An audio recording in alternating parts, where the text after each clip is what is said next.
কিন্তু ওতপ্রোতভাবে জড়িয়ে আছে প্রাণী পালন। আমরা হয়তো বন্ধু ভুলতে বসেছি যে প্রাণী পালন কতটা গুরুত্বপূর্ণ, আর প্রাণী পালন কৃষির সঙ্গে কতটা অঙ্গাঙ্গিভাবে জড়িয়ে আছে আমাদের আর্থসামাজিক উন্নয়নের ক্ষেত্রে, গ্রাম উন্নয়নে, জীবন জীবিকার মান উন্নয়নের ক্ষেত্রে।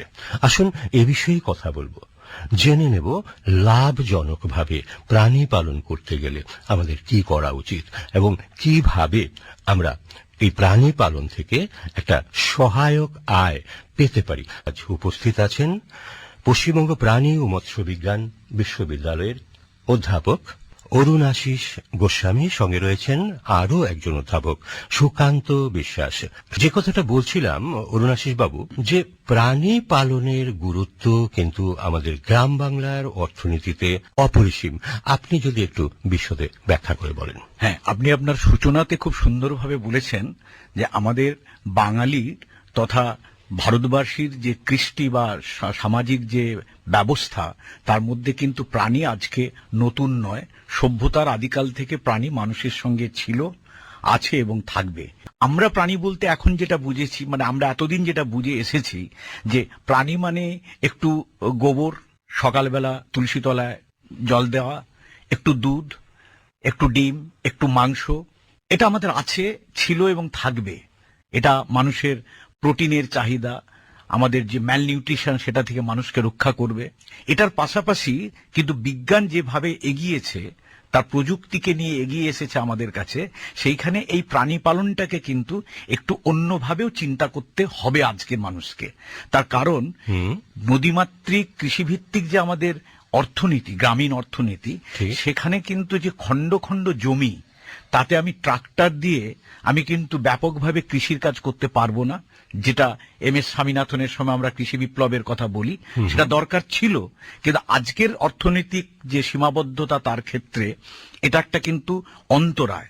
পাশাপাশি একটা জৈব যে খামার, তার একটা প্রয়োজনীয়তার বা চাহিদার কথা মানুষের কাছে চলে এসেছে।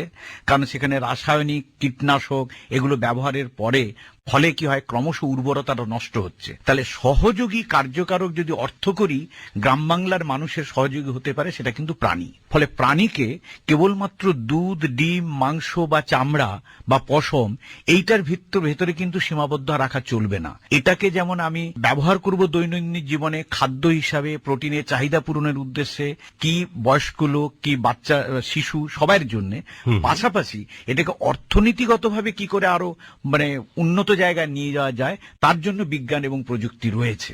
যেমন আমরা এটা থেকে এই প্রাণীজাত যে সমস্ত দ্রব্য, আজকে যে দুধ না বিক্রি করে আপনি যদি 1 কেজি দুধের দাম যা পাবেন, 1 কেজি দুধকে যদি আপনি ছানা তৈরি করেন বা পনির তৈরি করেন, একটু সামান্য প্রযুক্তি লাগিয়ে এবং সামান্য প্রশিক্ষণ লাগিয়ে, তাহলে কিন্তু ওই গ্রামের মহিলা কিন্তু ওই 1 কেজি দুধ বিক্রি করে যে লাভটা পেতেন, তার থেকে কিন্তু ওই 1 কেজি দুধ থেকে উৎপন্ন যে ছানা বা পনির, সেটা বিক্রি করে কিন্তু লাভের মুখটা বেশি পাবেন। সুতরাং আমরা যদি উন্নত এবং আধুনিক পদ্ধতিতে, সেটা ঘরোয়া ভাবে বা বাণিজ্যিক ভাবে, যে আমাদের বর্তমানে ডিম পাড়া মুরগি অর্থাৎ লেয়ার মুরগি পালন বা ব্রয়লার মুরগি মাংসের জন্য প্রতিপালন শুরু হয়েছে, সেটাকে যদি বিজ্ঞানসম্মত পদ্ধতিতে তার সঠিক প্রজনন পদ্ধতি, তার পরিচর্যা, ঘরবাড়ি এবং রোগ ব্যাধির চিকিৎসা করে যদি মহিলারা প্রতিপালন করতে পারেন, তাহলে অবশ্যই সেটা অত্যন্ত লাভজনক একটা পেশা হিসাবে, শুধু সহায়ক নয়, মূল পেশা হিসাবে কিন্তু বর্তমানে এটা স্বীকৃত। কারণ যে কথাটা বলছিলেন সুকান্ত বাবু, যে বিজ্ঞানসম্মত ভাবে প্রাণী পালনের কথা, প্রযুক্তি ব্যবহারের মধ্য দিয়ে প্রাণী পালনের কথা, সে বিষয়ে আমি অরুণাশিস বাবুর কাছে যাব। একটু যদি বলেন যে এই গ্রাম বাংলায় প্রাণী পালকদের আপনি কি বলবেন, মানে কি ধরনের প্রজাতি পালন করলে গবাদি পশু পাখি ক্ষেত্রে রোজগারের দিক থেকে একটু বেশি লাভের মুখ। আমি এই জায়গাটাতেই বলতে চাইছি যে আমাদেরকে একটু শুধু দৃষ্টিভঙ্গিটা পাল্টাতে হবে। আমরা আলু চাষ, পাট চাষ, ধান চাষ বলি, কিন্তু আমরা গোপালন, ছাগল পালন, ভেড়া পালন বলি। এই চাষ আর পালন, এই দুটো শব্দের মধ্যে কিন্তু একটা দৃষ্টিভঙ্গির পার্থক্য আছে।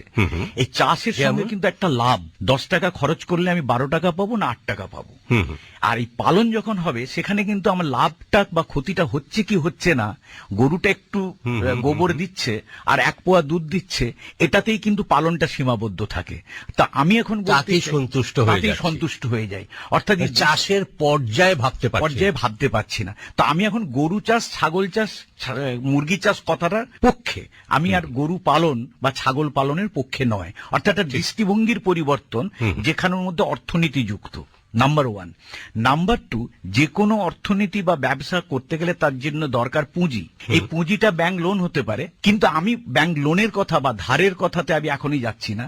আমি বলছি যে আপনার বাড়িতে যে সম্পদটা আছে, সেটা গরু হতে পারে, মোষ হতে পারে, ছাগল হতে পারে, হাঁস মুরগি হতে পারে, সেইগুলোকেই পুঁজি করে আমি তাতেও আধুনিক বিজ্ঞান এবং প্রযুক্তিকে কাজে লাগিয়ে একটু যারা ডাক্তারবাবুরা যারা আছেন বিশেষজ্ঞরা তাদের সঙ্গে আলোচনা করে আমি তাকে কিন্তু ব্যবসায়িক দৃষ্টিভঙ্গিতে একটা বড় অর্থনীতির জায়গায় নিয়ে যেতে পারি। তার জন্য আমাকে হলস্টিন ফ্রিজিয়ান বা জার্সি এই জাতীয় উন্নত জাতের যে গরু আনতেই হবে বিদেশ থেকে, বা এক্সোটিক গরু রাখতে হবে, তার কোনো মানে নেই।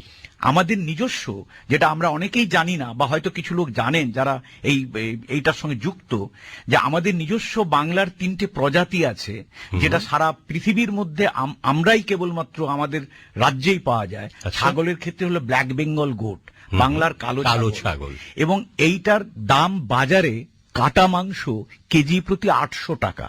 ফলে এইখানে যে ডিমান্ডটা আছে, চাহিদাটা, সেই তুলনায় আমাদের কিন্তু সরবরাহটা নেই, এবং এটা সবচেয়ে বেশি খুব রোগের ঝুঁকি এতে কম, এতে চিকিৎসা ব্যবস্থাও কম, খাবার দাবারেও খরচ খুব কম, এবং এর প্রশিক্ষণের জন্য বা প্রতিপালনের জন্য বিশাল কিছু বিজ্ঞান জানতে হবে তাও নয়, এবং ছোট্ট অ্যানিম্যাল হওয়ার জন্য বাড়ির মহিলা বা বাচ্চাদের ক্ষেত্রে এটা পালন করার পক্ষেও সহজেই তারা এটা করতে পারেন। এটা আমাদের নিজস্ব প্রজাতি, যেটা সারা পৃথিবীতে নেই।